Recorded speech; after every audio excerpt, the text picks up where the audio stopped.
YouTube channel. ನಾನು ನಿಮ್ಮ ಆಶಾ ನವೀನ್ ಮೈಸೂರಿಂದ. ಎಲ್ಲರೂ ಹೇಗಿದ್ದೀರಾ? ಯೊಪ್ಪೆಲ್ಲ ಚೆನ್ನಾಗಿದ್ದೀರಾ ಅಂತ ಭಾವಿಸ್ತಾ ನಾನು ಕೂಡ ತುಂಬಾ ಚೆನ್ನಾಗಿದ್ದೀನಿ. ಇವತ್ತಿನ ವ್ಲಾಗ್ನ ನಾನು ಸ್ಟಾರ್ಟ್ ಮಾಡ್ಕೊಂಡಿದ್ದೀನಿ. ಟೈಮ್ ಬಂದು ಕರೆಕ್ಟಾಗಿ 12 ಗಂಟೆ ಆಗಿದೆ. ಪೂಜೆ ಎಲ್ಲ ಕೂಡ ಆಯಿತು. ದೇವ್ರ ಮನೆ ಪೂಜೆ ಎಲ್ಲ ಮಾಡಿದ್ದೀನಿ. ಸಂಜೆಗಲ್ವ ಎಡೆ ಇಡೋದು, ಅದಕ್ಕೋಸ್ಕರ ಗೊತ್ತೇ ಇದೆ ಇವತ್ತು ನಮಗೆ ಪಿತೃಪಕ್ಷ.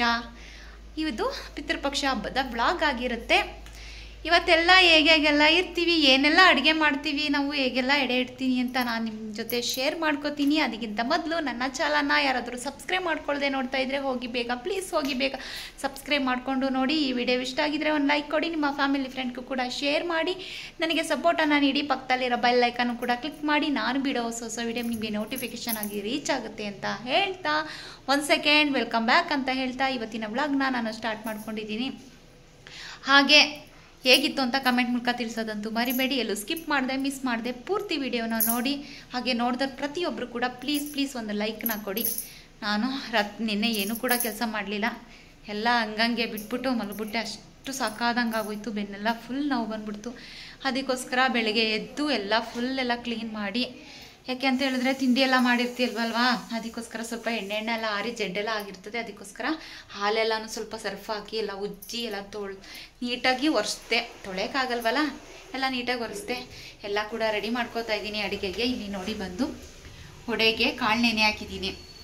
ಸಂಜೆಗಲ್ವಾ ಅಡುಗೆ ಮಾಡೋದು, ಎಡೆ ಇಡೋದು. ಅದಕ್ಕೋಸ್ಕರ ಲೇಟಾಗಿ ಅಡುಗೆನ ಮಾಡ್ಕೊಳ್ಳೋಣ. ಯಾಕೆಂತಂದರೆ ಬೇಗ ಮಾಡಿಬಿಟ್ರೆ ಎಲ್ಲ ತಣ್ಣಗಾಗ್ಬಿಡುತ್ತೆ. ಬಿಸಿ ಬಿಸಿ ಇರಲಿ ಊಟ ಅಂತ ಹೇಳಿ ಸ್ವಲ್ಪ ಲೇಟಾಗಿ ಮಾಡ್ಕೊಳ್ಳೋಣ ಅಂತ ಹೇಳಿ ಮಾಡ್ಕೋತಾ ಇದ್ದೀನಿ. ಎಲ್ಲರೂ ನವೀನ್ ಇನ್ನೂ ಕೂಡ ಸ್ನಾನ ಮಾಡಿಲ್ಲ, ಆಮೇಲೆ ಮಾಡ್ತೀನಿ ಅಂತ ಹೇಳಿದ್ರು. ನಾನಿವಾಗ ಪೂಜೆ ಎಲ್ಲ ಮುಗೀತು. ಎಡೆಗೆ ಇಡೋಕ್ಕೆ ಬಟ್ಟೆ ಎಲ್ಲನೂ ಕೂಡ ಅಜ್ಜಿ ಒಣಗಾಕಬೇಕು. ನಾವು ಎಡೆಗೆ ಇಡೋವಂಥ ಬಟ್ಟೆನ ಒಗ್ದು ಇಟ್ಟಿರ್ತೀವಿ, ಆದರೂ ಕೂಡ ಇನ್ನೊಂದು ಸಲ ಇವಾಗ ಇಡೋಕ್ಕೆ ಮುಂಚೆನೇ ನೀರಲ್ಲೆಲ್ಲ ಚೆನ್ನಾಗಿ ಅಜ್ಜಿ ಒಣಗಾಕ್ತೀವಿ. ಮಡಿ ನೀರಲ್ಲೆಲ್ಲ ಅಜ್ಜಿ ಒಣಗಾಕ್ಬಿಟ್ರೆ ಆಮೇಲೆ ಸಂಜೆ ಹೊತ್ತಿಗೆ ಒಣಗತ್ತೆ. ಹಬ್ಬದ ದಿನವೇ ನಾವು ಆ ಥರ ಮಾಡೋದು. ಹಿಂದಿನ ದಿನ ಆಗಲಿ, ಕೆಲವರು ಹಿಂದಿನ ದಿನ ಮಾಡ್ಕೋತಾರೆ, ಹಿಂದಿನ ದಿನವೂ ಮಾಡ್ಬೋದು. ಆದರೆ ಹಬ್ಬದ ದಿನ ನಾವು ಸಂಜೆ ಅಲ್ವ ಎಡೆ ಇಡೋದು.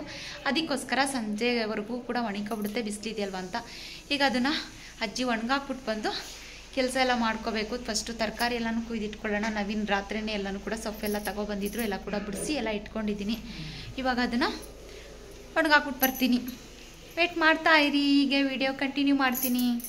ನಾನು ಪೂಜೆ ಎಲ್ಲ ಮಾಡಿ ಕೆಲಸ ಎಲ್ಲ ಮುಗಿಸಿ ಮಾಡೋಷ್ಟೊಳಗೆ ಟೈಮ್ ಬಂದು 12 ಗಂಟೆ ಹತ್ತತ್ರ ಆಗೇ ಹೋಯ್ತು. ಇನ್ನು ಟೈಮ್ ಆಗುತ್ತೆ ಅಂತ ಹೇಳಿ ತರಕಾರಿ ಎಲ್ಲನೂ ಕೂಡ ಹಚ್ಕೊಳ್ಳೋಣ ಅಂತ ಹೇಳಿ ಎಲ್ಲನೂ ಕೂಡ ಇಟ್ಕೊಂಡು ಕೂತ್ಕೊಂಡ್ವಿ. ಯಾಕೆ ಅಂತ ಹೇಳಿದ್ರೆ ಫಸ್ಟು ತರಕಾರಿ ಎಲ್ಲನೂ ಕೂಡ ಹಚ್ಕೊಂಡು ಮಸಾಲೆ ಎಲ್ಲ ರೆಡಿ ಮಾಡಿಕೊಂಡ್ರೆ ಬೇಗ ಅಡುಗೆ ಮಾಡ್ಕೋಬೋದು ಅಂತ ಹೇಳಿ ಸಂಜೆಗಲ್ವಾ, ಅದಕ್ಕೋಸ್ಕರ ಎಲ್ಲನೂ ಕೂಡ ರೆಡಿ ಮಾಡ್ಕೊಳ್ಳೋಣ.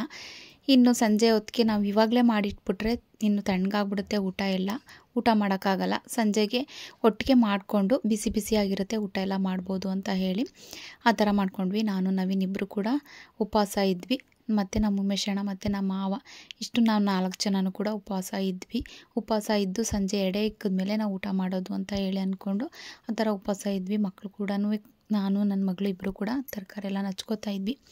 ಜ್ಯೋತಿ ಒಳಗಡೆ ಬರೋಂಗಿರಲಿಲ್ಲ, ಅದಕ್ಕೋಸ್ಕರ ಅವಳು ಹೊರಗಡೆನೇ ಇದ್ಲು. ನಾನು ಮಕ್ಕಳೆಲ್ಲನೂ ಕೂಡ ಕರ್ಕೊಂಡು, ಏನು ಮಾಡೋಕ್ಕಾಗಲ್ಲ ಒಬ್ಬಳೇ, ಅದಕ್ಕೋಸ್ಕರ ಮಕ್ಕಳೆಲ್ಲನೂ ಕೂಡ ಕರ್ಕೊಂಡು ಬನ್ರಪ್ಪ ಹಚ್ಕೊಡಿ. ಯಾಕೆ ಅಂತ ಹೇಳಿದ್ರೆ ಎಲ್ಲ ಥರನೂ ತರಕಾರಿ ಹಚ್ಕೋಬೇಕಲ್ವ, ಅದಕ್ಕೋಸ್ಕರ ಇನ್ನು ತರಕಾರಿ ಹಚ್ಚೋದೆಲ್ಲ ಲೇಟ್ ಆಗುತ್ತೆ. ಅದಕ್ಕೋಸ್ಕರ ಬನ್ನಿ ತರಕಾರಿ ಎಲ್ಲ ಹಚ್ಕೊಳ್ಳೋಣ ಅಂತ ಹೇಳಿ ಮಕ್ಕಳೆಲ್ಲನೂ ಕೂಡ ಕೂರಿಸ್ಕೊಂಡೆ. ನೀವು ಸ್ವಲ್ಪ ಹೆಲ್ಪ್ ಮಾಡಿಕೊಡಿ, ನಾನು ಕೂಡ ಮಾಡ್ಕೋಬೋದು ಬೇಗ ಅಂತ ಹೇಳಿ ಮಕ್ಕಳನ್ನೆಲ್ಲ ಕೂರಿಸ್ಕೊಂಡೆ.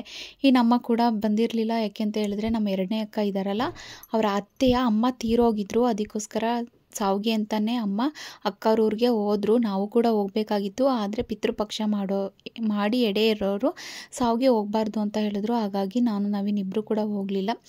ಅದಕ್ಕೋಸ್ಕರ ಅಮ್ಮ ಕೂಡ ಬಂದಿರಲಿಲ್ವಲ್ಲ, ಸಾವಿಗೆ ಹೋಗಿದ್ರಲ್ಲ, ಅದಕ್ಕೋಸ್ಕರ ನಾನು ಏನೂ ಮಾಡೋಕ್ಕಾಗಲ್ಲ, ನಾನು ಒಬ್ಬಳೆಯ ಮಕ್ಕಳು ಕೂಡ ಕರ್ಕೊಂಡು ನಾನೇ ಮಕ್ಕಳ ಜೊತೆ ಈ ಥರ ಎಲ್ಲ ರೆಡಿ ಮಾಡ್ಕೋತಾ ಇದ್ದೆ. ಇನ್ನು ಅಕ್ಕವ್ರಿಗೆ ಯಾರಿಗೂ ಕೂಡ ಹೇಳಿರಲಿಲ್ಲ. ಯಾಕೆಂದರೆ ನಿಮಗೆ ಗೊತ್ತಿರುತ್ತೆ, ಈಗ ಪೂಜೆ ಎಲ್ಲ ಮಾಡಿದ್ನಲ್ಲ, ಅದಕ್ಕೋಸ್ಕರ ಯಾರನ್ನೂ ಕೂಡ ಕರೆಯೋದು ಬೇಡ, ಸಿಂಪಲ್ಲಾಗಿ ಎಡೆ ಅಳತೆಗೆ ಮಾಡ್ಕೊಳ್ಳೋಣ ಅಂತ ಹೇಳಿ ತರಕಾರಿ ಎಲ್ಲನೂ ಕೂಡ ಹಚ್ಕೊಂಡು ಎಲ್ಲನೂ ರೆಡಿ ಮಾಡ್ಕೊಂಡ್ವಿ.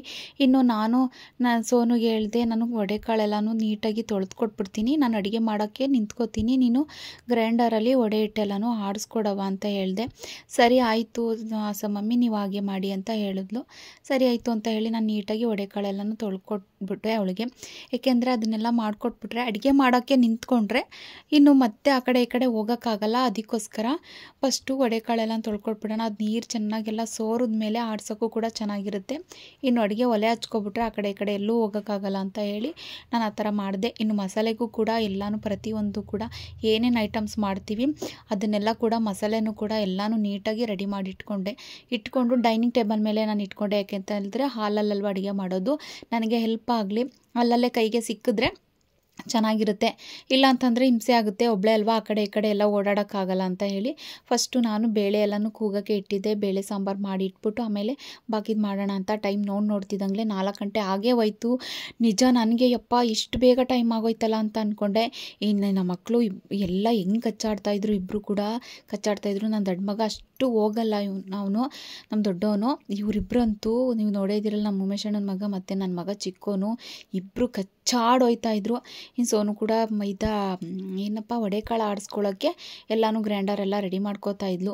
ನಾನು ಪಟ ಅಂತ ಅಡುಗೆ ಮಾಡ್ತಾಯಿದ್ದೆ. ಒಳಗೂ ಕೂಡ ಮಾಡ್ಕೊಳ್ಳೋಣ ಅಂತ ಹೇಳಿ ಅಡುಗೆ ಮನೆಯಲ್ಲಿ ಮತ್ತು ದೊಡ್ಡಲ್ಲೇ ಹೊರಗಡೆ ಇಟ್ಕೊಂಡು ಮಾಡ್ಕೋತಾ ಇದ್ದೆ.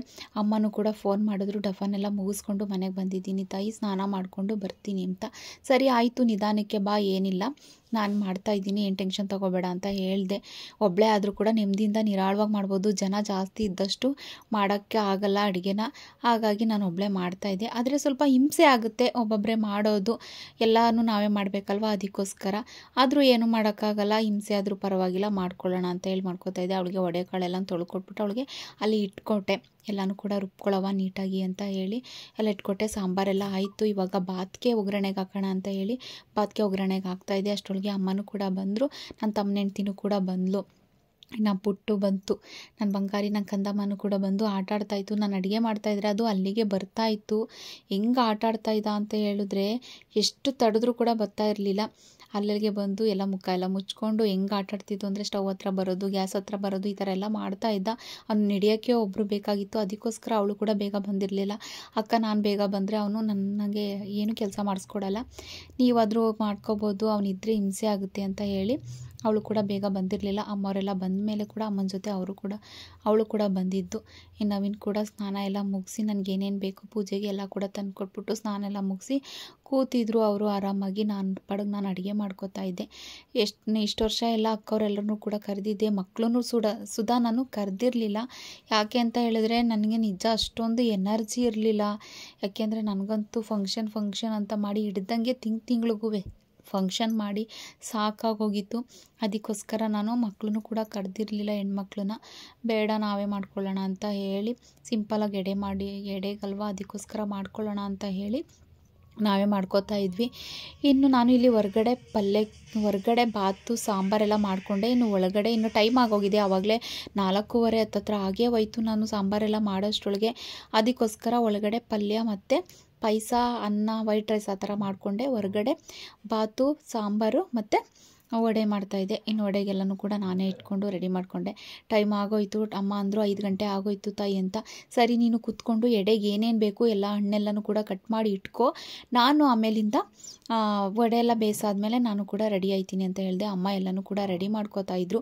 ಇನ್ನು ನಾನು ವಡೆ ಎಲ್ಲ ಬೇಯಿಸಾದ್ಮೇಲೆ ನಾನು ಕೂಡ ಹೋಗಿ ಎಲ್ಲ ನೀಟಾಗಿ ಮನೆಯೆಲ್ಲ ಒಂದು ಸಲ ನೀಟಾಗಿ ಮಾಪ್ ಮಾಡಿಬಿಟ್ಟು ನಾನು ಕೂಡ ರೆಡಿ ಆದೆ. ನಂಗೆ ನಿಜ ಫ್ರೆಂಡ್ಸ್, ಸೀರೆ ಹಾಕ್ಕೊಳ್ಳೋಕ್ಕೂ ಕೂಡ ಟೈಮ್ ಆಗಿರಲಿಲ್ಲ, ಅಷ್ಟು ಸುಸ್ತಾಗೋಗಿತ್ತು. ಒಬ್ಬಳೇ ಮಾಡಿದೆ. ನಾವೇನೇನು ಅಡುಗೆ ಮಾಡಿದ್ವಿ ಅಂತ ಹೇಳಿದ್ರೆ ಬೇಳೆ ಸಾಂಬಾರು, ಅನ್ನ, ಪಾಯಸ, ಪಲ್ಯ, ಕೋಸಂಬರಿ, ಮೊಸರುಳಿ, ಬಾತು, ವಡೆ ಎಲ್ಲನೂ ಕೂಡ ಮಾಡಿದ್ದೆ. ಒಬ್ಬಳೇ ಕೂಡ ಮಾಡಿದೆ. ಆದರೆ ಅಡುಗೆ ಎಲ್ಲ ತುಂಬಾ ಚೆನ್ನಾಗಿ ಬಂದಿತ್ತು, ತುಂಬ ಟೇಸ್ಟಿಯಾಗಿತ್ತು. ಅಮ್ಮನೇ ಯಾವಾಗಲೂ ಕೂಡ ಎಡೆನ ಇಡೋದು, ಅಮ್ಮನ ಕೆಲೆ ಯಾವಾಗಲೂ ಇಡಿಸೋದು ನಾವು ಎಡೆನ. ಅಮ್ಮ ಎಲ್ಲ ನೀಟಾಗಿ ಎಡೆ ಇಡ್ತಾರೆ ನೋಡಿ, ಈ ಥರ ಅಮ್ಮ ಇಡೋದು. ಕೆಲವರು ಫೋಟೋ ಇಟ್ಟು ಎಡೆನ ಇಡ್ತಾರೆ, ಇನ್ನು ಕೆಲವರು ತುಂಬುಚೋರ್ಗೆನ ಇಟ್ಟು ಎಡೆ ಇಡ್ತಾರೆ. ಆದರೆ ನಾವು ಈ ಥರ ಒಂದು ಕೆಲಸನ ಮಾಡಿ ಅವ್ರ ಬಟ್ಟೆ ಏನು ಹಾಕೋತಿದ್ರು ಆ ಬಟ್ಟೆ ಇರೋದು. ನಾವು ನಮ್ಮ ಅತ್ತೆಗೆ ಮತ್ತು ನಮ್ಮ ಮಾವ ಇದ್ದಾರಲ್ಲ ಅವ್ರ ಅಪ್ಪ ಅಮ್ಮನಿಗೆ ಅಂದರೆ ಅಜ್ಜಿ ತಾತಂಗೆ ಈ ಥರ ಎಡೆ ಇಡೋದು. ಈ ಹಬ್ಬದಲ್ಲಿ ಜಾಸ್ತಿ ಎಲ್ಲರೂ ಕೂಡ ನಾನ್ ವೆಜ್ಜೇ ಮಾಡೋದು. ಯಾಕೆ ಅಂತ ಹೇಳಿದ್ರೆ ಇಲ್ಲಿ ನನ್ನ ಸುತ್ತಮುತ್ತ ಎಲ್ಲರೂ ಕೂಡ ನಾನ್ ವೆಜ್ ಮಾಡೋದು, ಆದರೆ ನಾವು ಮಾತ್ರ ವೆಜ್ ಮಾಡೋದು. ನಮಗೆ ಬೇಕು ಅಂದರೆ ಮಾರನೆಗೆ ಏನು ಹೊಸ್ತೊಟ್ಗೆ ಮಾಡ್ತೀವಿ ಅದನ್ನು ನಾವು ನಾನ್ ವೆಜ್ ಮಾಡ್ಕೋಬೋದು ಹೊಸ್ತೊಟ್ಕ. ಆದರೆ ನಾವು ಹೊಸ್ತೊಟ್ಕೆ ಮಾಡಿದ್ರೆ ಮಾಡ್ಬೋದು, ಮಾಡದೇ ಇರ್ಬೋದು. ಇವಾಗ ನಾವು ಗಣಪತಿ ಹೋಮ ಮಾಡಿಸಿರೋದ್ರಿಂದ ನಾವು ಯಾವುದೇ ಥರ ಹೊಸದೊಡ್ಗೆ ಮಾಡಲ್ಲ. ಏಕೆಂದರೆ 21 ದಿನ ಕಳಿಬೇಕಲ್ವ, ನಮಗೆ 20 ದಿನ ಆಗುತ್ತೆ, 21 ದಿನ ಎಲ್ಲ ಕಂಪ್ಲೀಟಾಗಿ ಕಳೀಲಿ ಅಂತ ಹೇಳಿ ನಾವು ಮಾರನೆಗೆ ಹೊಸದೊಡ್ಗೆ ಮಾಡೋದು ಬೇಡ ಅಂತ ನಾನು ನವೀನ್ ಅಂದ್ಕೊಂಡ್ವಿ. ಎಲ್ಲ ಎಡೆ ಎಲ್ಲ ಇಟ್ಟಾದಮೇಲೆ ಟೈಮ್ ಬಂದು 6:45 ಆಗೇ ಹೋಯ್ತು. ಅದಕ್ಕೋಸ್ಕರ ಎಲ್ಲ ಕೂಡ ನೀಟಾಗಿ ಪೂಜೆ ಮಾಡಿದ್ವಿ. ನವೀನ್ ಪೂಜೆ ಮಾಡಿದ್ರು, ಮತ್ತು ನಮ್ಮ ಮಾವ, ನಮ್ಮ ಅತ್ತೆ, ನಮ್ಮ ಮೈದ ಎಲ್ಲ ಮಕ್ಕಳು, ನಾನು ಎಲ್ಲ ಕೂಡ ನೀಟಾಗಿ ನಿರಾಳವಾಗಿ ಪೂಜೆ ಮಾಡಿದ್ವಿ. ಈ ಪಿತೃಪಕ್ಷ ಮಾಡುವಾಗ ತುಂಬ ಭಯ ಭಕ್ತಿಯಿಂದ ಮಾಡಬೇಕು, ತುಂಬ ಶ್ರದ್ಧೆಯಿಂದ ಮಾಡಬೇಕು. ಅದೇನೇ ನಿಯಮ ಇರುತ್ತೆ ಆ ಥರನೇ ಮಾಡಬೇಕು ಪಿತೃಪಕ್ಷನ. ಏಕೆ ಅಂತ ಹೇಳಿದ್ರೆ ಇದು ತುಂಬಾ ಒಂದು ಪಿತೃಪಕ್ಷ ಅಂದರೆ ತುಂಬ ಆಲ್ಮೋಸ್ಟ್ ಮುಕ್ಕಾಲು ಭಾಗ ಜನ ಮಾಡ್ತಾರೆ. ಕಾಲು ಭಾಗ ಜನ ಬೇರೆ ಬೇರೆ ಹಬ್ಬ ಮಾಡಿದ್ರೆ ಪಿತೃಪಕ್ಷ ಹಬ್ಬನ ಮುಕ್ಕಾಲು ಭಾಗ ಜನನ ಮಾಡ್ತಾರೆ ಇದನ್ನ. ಏಕೆ ಅಂತ ಹೇಳಿದ್ರೆ ಈ ಕುಂಬಾರಕೊಪ್ಪಲಲ್ಲಿ, ಸೂರ್ಯಬೇಕ್ರಿಲಿ, ಸರಂಡಿಲಿ ಎಲ್ಲರೂ ಕೂಡ ಪಿತೃಪಕ್ಷ ಮಾಡೋದು ಎಲ್ಲ ನಾನ್ ವೆಜ್ಗೆ. ನನ್ನ ಮೈದಂಗೆ, ನಮ್ಮ ಮಾವಂಗೆ, ನಮ್ಮ ಮನೆಯವ್ರಿಗೆ ಎಲ್ರಿಗೂ ಕೂಡ ಫೋನ್ ಮಾಡ್ತಾಯಿದ್ರು, ಬನ್ನಿ ಬನ್ನಿ ಊಟಕ್ಕೆ ಬನ್ನಿ ನಾನ್ ವೆಜ್ ಅಂತ. ನಾವು ಕೂಡ ಹೇಳ್ತಾಯಿದ್ವಿ ಇಲ್ಲ ನಾವು ಕೂಡ, ಕೆಲವ್ರು ಗೊತ್ತಿರಲ್ಲ ನಾವು ಮಾಡ್ತೀವಿ ಅಂತ. ಈಗ ಪರಿಚಯ ಆಗಿರೋರೆಲ್ಲ ಬನ್ನಿ ನಾನ್ ವೆಜ್ ಮಾಡ್ತಾಯಿದ್ದೀವಿ ಊಟಕ್ಕೆ ಅಂತ. ಇಲ್ಲ ನಾವು ಕೂಡ ಪಿತೃಪಕ್ಷನೇ ಮಾಡೋದು, ನಾವು ವೆಜ್ ಮಾಡೋದು, ನಾನ್ ವೆಜ್ ಮಾಡಲ್ಲ ಅಂತ ಕೂಡ ನಾವು ಹೇಳ್ತಾ ಇದ್ವಿ. ಸರಿ ಅಂತ ಹೇಳಿ ನಾನು ನವೀನ್ ಇಬ್ಬರು ಮತ್ತು ನಮ್ಮ ಮಾವ, ನನ್ನ ಮೈದ ಎಲ್ಲರೂ ಕೂಡ ಒಪ್ಪತ್ಬಿಡೋಣ ಅಂತ ಕೂತ್ಕೊಂಡ್ವಿ. ನಮ್ಮ ಮಾವನಿಗೆ, ನನ್ನ ಮೈದಂಗೆ ಕೆಳಗಡೆ ಕೂರೋಕ್ಕಾಗಲ್ಲ, ಅದಕ್ಕೋಸ್ಕರ ಅವರು ಮೇಲೆ ಡೈನಿಂಗ್ ಟೇಬಲ್ ಮೇಲೆ ಕೂತಿದ್ರು. ನಾನು ನವೀನ್ ಪಕ್ಕದಲ್ಲೇ ಕೂತ್ಕೊಂಡು ಒಪ್ಪತ್ತನ್ನ ಬಿಟ್ವಿ. ನನಗಂತೂ ಸುಸ್ತಾಗೋಗಿತ್ತು. ಯಾಕೆ ಅಂತ ಹೇಳಿದ್ರೆ ಉಪವಾಸ ಇದ್ದಿದ್ಕೋತ್ಗೂ ಒಬ್ಬಳೇ ಎಲ್ಲನೂ ಮಾಡಿದ್ಕೋತ್ಗೂ ಸಖತ್ತು ಸುಸ್ತಾಗಿತ್ತು. ಸರಿ ಅಂತ ಹೇಳಿ ನಾವು ಕೂತ್ಕೊಂಡು ಭಕ್ತಿಯಿಂದ ಒಪ್ಪತ್ತೆಲ್ಲನೂ ಬಿಟ್ಟು ಊಟ ಮಾಡಿದ್ವಿ. ಜಾಸ್ತಿ ಏನೂ ಊಟ ಮಾಡೋಕ್ಕಾಗಲ್ಲ, ಆದರೆ ಅಡುಗೆ ಮಾತ್ರ ತುಂಬ ಟೇಸ್ಟಿಯಾಗಿ ತುಂಬ ಚೆನ್ನಾಗಿ ಬಂದಿತ್ತು. ನಾವು ಉಮೇಶ್ ಅಣ್ಣನೂ ಕೂಡ ಅಂತ ಇತ್ತು, ತುಂಬ ಚೆನ್ನಾಗಿ ಮಾಡಿದ್ಯಾ, ಎಲ್ಲದಕ್ಕೂ ಕೂಡ ಕರೆಕ್ಟಾಗಿ ಉಪ್ಪು ಖಾರ ಎಲ್ಲನೂ ಕೂಡ ಕರೆಕ್ಟಾಗಿ ಹಾಕಿದ್ಯಾ ಅಂತ ಹೇಳ್ತಾಯಿದ್ರು. ಮಾವನೂ ಅಷ್ಟೇ ತುಂಬ ಚೆನ್ನಾಗಿ ಮಾಡಿದ್ಯಾ ಕಣಮ್ಮ, ಅಡುಗೆ ಎಲ್ಲನೂ ಕೂಡ ತುಂಬ ಚೆನ್ನಾಗಿ ಬಂದಿತ್ತು. ಒಬ್ಬಳೇ ಆದರೂ ಎಲ್ಲ ಅಡುಗೆನೂ ಕೂಡ ತುಂಬ ಚೆನ್ನಾಗಿ ಮಾಡಿದ್ಯಾ ಅಂತ ಹೇಳಿದ್ರು. ನಮ್ಮ ಸೋನು ಕೂಡ ಹೆಲ್ಪ್ ಮಾಡಿಕೊಟ್ಲು, ನನ್ನ ಗಂಡು ಮಕ್ಕಳು ಕೂಡ ಹೆಲ್ಪ್ ಮಾಡಿಕೊಟ್ರು. ಇನ್ನು ನನ್ನ ಚಿಕ್ಕವನು ಗೊತ್ತೇ ಇರುತ್ತೆ, ತರಲೆ ಅವನು ಏನೂ ಮಾಡ್ಕೊಡಲ್ಲ, ಹಾಗಾಗಿ ಎಲ್ಲರೂ ಕೂಡ ಹೆಲ್ಪ್ ಮಾಡಿಕೊಟ್ರು. ಇನ್ನು ನಮ್ಮ ಮಾವ, ನಮ್ಮ ಮೈದ, ನಾನು ಎಲ್ಲ ಕೂತ್ಕೊಂಡು ಒಟ್ಟಿಗೆ, ನವೀನ್ ಎಲ್ಲ ಕೂಡ ಕೂತ್ಕೊಂಡು ಒಟ್ಟಿಗೆ ಊಟ ಮಾಡಿದ್ವಿ. ಅಲ್ಲಿ ಅಕ್ಕಪಕ್ಕದಲ್ಲಿ ಕೂಡ ಯಾರನ್ನೂ ಜಾಸ್ತಿ ನಾನು ಕರೆದಿರಲಿಲ್ಲ, ಯಾಕೆಂದರೆ ಒಂದು ಇಬ್ಬರು ಮನೇಲಿ ಮಾತ್ರ ಕರೆದಿದ್ದು. ಯಾಕೆಂದರೆ ಹಬ್ಬ ಮಾಡಿದ್ರೆ ಒಂದು 4 ಜನಕ್ಕೆ ಊಟ ಹಾಕಬೇಕು, ಮನೇಲಿ ಎಲೆ ಎತ್ತಬೇಕು ಅನ್ನೋದಕ್ಕೋಸ್ಕರ ಮಾತ್ರ ನಾನು ಯಾರನ್ನೂ ಕೂಡ ಕರೆದಿರಲಿಲ್ಲ. ಅಕ್ಕಪಕ್ಕದಲ್ಲಿ ಒಂದಿಬ್ಬರನ್ನ ಕರೆದು ಊಟಕ್ಕೆ ಹಾಕ್ತೆ ಅಷ್ಟೇ. ಯಾಕೆ ಅಂತ ಹೇಳಿದ್ರೆ ಇವಾಗ ತಾನೇ ಫಂಕ್ಷನ್ ಎಲ್ಲ ಮಾಡಿದ್ದೀವಿ, ಪೂಜೆ ಎಲ್ಲ ಮಾಡಿದ್ದೀವಿ, ಮುತ್ತೈದೆ ಪೂಜೆ ಮತ್ತು ಚಾಮುಂಡಿ ಹಬ್ಬ ಎಲ್ಲ ಮಾಡಿದ್ದೀವಲ್ವ, ಅದಕ್ಕೋಸ್ಕರ ನಾನು ಬೇಡ ಅಂತ ಹೇಳಿ ಯಾರಿಗೂ ಕೂಡ ಕರೆದಿರಲಿಲ್ಲ. ಕೊನೆಗೂ ಲಾಸ್ಟು ಹಂಗೂ ಹಿಂಗೂ ಆಡಿ ಟೈಮ್ ಬಂದು 11 ಗಂಟೆ ಆಗೇ ಹೋಯ್ತು. ನವೀನ್ ಹಂಗೆ ಅಂತ ಹೇಳಿದ್ರು, ಯಾರಿಗೂ ಹೇಳ್ದೇ ಇದ್ರು, ಯಾರು ಕರೆದೇ ಹೋದ್ರು, ಟೈಮ್ ಇಷ್ಟೊತ್ತಾಗೋಯ್ತಲ್ಲ ಅಂತ ಹೇಳಿದ್ರು. ಸರಿ ಅಂತ ಹೇಳಿ ಅಮ್ಮ ಮತ್ತು ನಮ್ಮ ಎದುರುಗಡೆ ಮನೆ ಆಂಟಿ, ಪಾರ್ವತಂಟಿ ಎಲ್ಲರೂ ಕೂಡ ಊಟ ಮಾಡ್ತಿದ್ರು. ಎಲ್ರದ್ದು ಕೂಡ ಊಟ ಮುಗೀತು. ಇವಾಗ ಅಂತೂ ಪಿತೃಪಕ್ಷ ಹಬ್ಬ ಮುಗೀತು ಫ್ರೆಂಡ್. ಕ್ಲೀನಿಂಗ್ ಒಂದು ಐತೆ, ಕ್ಲೀನಿಂಗ್ ಮಾಡ್ಕೋಬೇಕು. ಪಾತ್ರೆ ಎಲ್ಲನೂ ಹಿಂದೆ ಹಾಕಿದ್ದೀನಿ. ಇವಾಗ ಬೆಳಗಷ್ಟು ಪೇಷನ್ಸ್ ಆಗಲಿ ಶಕ್ತಿ ಆಗಲಿ ನಿಜ ಇಲ್ಲ, ಯಾಕೆಂದರೆ ಸಖತ್ತು ಸುಸ್ತಾಗೋಗಿದ್ದೀನಿ ನಾನು. ಯಾಕೆಂದರೆ ಬೆಳಗ್ಗೆಯಿಂದ ಒಬ್ಬಳೇ ಕೆಲಸ ಮಾಡಿರೋದು, ಮಕ್ಳಿಗೆಲ್ಲ ತರಕಾರಿ ಕಟ್ ಮಾಡಿಸ್ಕೊಂಡು ಎಲ್ಲ ಅಡುಗೆನೂ ಮಾಡಿದೆ. ಅಂತೂ ಮುಗೀತು. ನನಗಂತೂ ನವೀನ್ ನಗಿತಾ ಇದ್ದಾರೆ, ಬೇಡ ಅಂದರೂ ಮಾಡಿದೆ ನೋಡು ಹೆಂಗಾಯ್ತು ನಿಮಗೆ ಅಂತ. ಸಖತ್ತು ತಲೆನೋವು ಬಂದಿದೆ, ಒಂಥರ ಸುಸ್ತಾದಂಗೆ ಆಗ್ತಾಯಿದೆ. ಇವಾಗ ಮಲ್ಕೋಬೇಕು. ಟೈಮ್ ಬಂದು 11:15 ಆಗಿದೆ. ಎಲ್ಲರೂ ಕೂಡ ಊಟ ಮಾಡ್ಕೋದ್ರು. ಯಾರಿಗೂ ಕೂಡ ಹೇಳಿರಲಿಲ್ಲ, ನೆಂಟರುಗಳಿಗೆ ಯಾರಿಗೂ ಕೂಡ ಹೇಳಿರಲಿಲ್ಲ. ಅತ್ತಿರನು ಕೂಡ ಕರೆದಿರಲಿಲ್ಲ ನಾನು ಹೇಳ್ದಂಗೆ ನಾನು. ಏಕೆ ಅಂತ ಹೇಳಿದ್ರೆ ನನಗೆಲ್ಲಂತೂ ಆಗ್ತಾನೇ ಇರಲಿಲ್ಲ, ಸಿಕ್ಕಾಪಟ್ಟೆ ಸುಸ್ತು ಗೊತ್ತಿಲ್ಲ ಏನಕ್ಕೆ ಅಂತ ಸಿಕ್ಕಾಪಟ್ಟೆ ಸುಸ್ತಾಗ್ತಾಯಿತ್ತು ನನಗೆ. ಅದಕ್ಕೋಸ್ಕರ ಯಾರನ್ನೂ ಕರೆದಿಲ್ಲ ನಾನು, ಮಕ್ಕಳನ್ನೂ ಕೂಡ ಕರೆದಿಲ್ಲ, ಹೆಣ್ಮಕ್ಳನ್ನ ಯಾರೂ ಬೇಡ ಅಂದ್ಬಿಟ್ಟು ಯಾರನ್ನೂ ಕರೆದಿಲ್ಲ. ಹಬ್ಬ ಮಾಡಬೇಕು ಅಂದ್ಬಿಟ್ಟು ಇಲ್ಲಿ ನಮ್ಮ ಅಕ್ಕಪಕ್ಕ ಒಂದಿಬ್ಬರು ಮನೆ ಕರೆದು ಅವ್ರಿಗೆ ಊಟಕ್ಕೆ ಹಾಕಿದ್ದಷ್ಟೇ. ಇವತ್ತಿನ ವಿಡಿಯೋನ ಇಲ್ಲಿಗೆ ಎಂಡ್ ಮಾಡ್ತಾಯಿದ್ದೀನಿ. ಸ್ವಲ್ಪನಾದರೂ ಇಷ್ಟ ಆಗಿದರೆ ಒಂದು ಲೈಕ್ ಕೊಡಿ, ಹಾಗೆ ನಿಮ್ಮ ಫ್ಯಾಮಿಲಿ ಫ್ರೆಂಡ್ಸ್ಗೂ ಕೂಡ ಶೇರ್ ಮಾಡಿ ನನಗೆ ಸಪೋರ್ಟನ್ನು ನೀಡಿ. ಹಾಗೆ ಹೇಗಿತ್ತು ಅಂತ ಕಮೆಂಟ್ ಮೂಲಕ ತಿಳಿಸೋದಂತೂ ಮರಿಬೇಡಿ. ಎಲ್ಲೋ ಸ್ಕಿಪ್ ಮಾಡಿದೆ, ಮಿಸ್ ಮಾಡಿದೆ, ಪೂರ್ತಿ ವಿಡಿಯೋನ ನೋಡಿದವ್ರು ಪ್ರತಿಯೊಬ್ಬರು ಕೂಡ ಒಂದು ಲೈಕ್ನ ಕೊಡೋದಂತೂ ಮರಿಬೇಡಿ.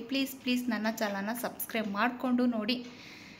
ಈ ವಿಡಿಯೋನ ಇಲ್ಲಿಗೆ ನಿಲ್ಲಿಸ್ತಾ ಇದ್ದೀನಿ. ಮುಂದಿನ ವಿಡಿಯೋ ಜೊತೆ ಸಿಗ್ತೀನಿ. ಅಲ್ಲಿವರೆಗೂ ಈಗ ಬಿಟ್ಟಿರೋ ವಿಡಿಯೋಗಳನ್ನ ನೋಡ್ತಾ, ಖುಷಿ ಪಡ್ತಾ, ಎಂಜಾಯ್ ಮಾಡ್ತಾ ಎಲ್ಲರೂ ಕೂಡ ನಿಮ್ಮದೇ ನಿದ್ರೆ ಮಾಡಿ. ಯಾರ್ಯಾರೆಲ್ಲ ಪಿತೃಪಕ್ಷ ಹಬ್ಬನ ಮಾಡಿದ್ರಿ ಅಂತ ನನಗೆ ಕಮೆಂಟ್ ಮೂಲಕ ತಿಳಿಸೋದಂತೂ ಮರಿಬೇಡಿ.